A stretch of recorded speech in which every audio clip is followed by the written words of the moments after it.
അസ്സലാമലൈക്കും. വാലേക്കും അസ്സലാം. മാമ വന്നോന്നുമ്മ പറഞ്ഞു. എങ്ങനെയുണ്ടായിരുന്നു യാത്രയൊക്കെ?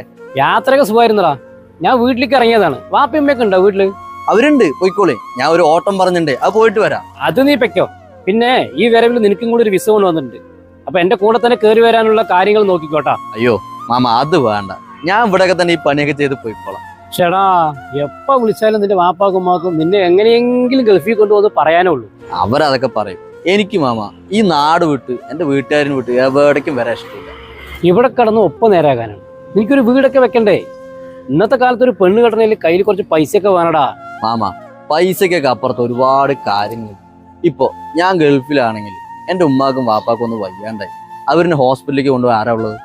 ഇനി അഥവാ ആരെങ്കിലും കൊണ്ടുപോയാൽ എനിക്ക് ഗൾഫിൽ നിന്നിട്ട് എന്താ ചെയ്യാൻ പറ്റുക? ഒന്ന് ഫോൺ വിളിച്ച് ചോദിക്കുക എങ്ങനെയുണ്ട് എന്ന്.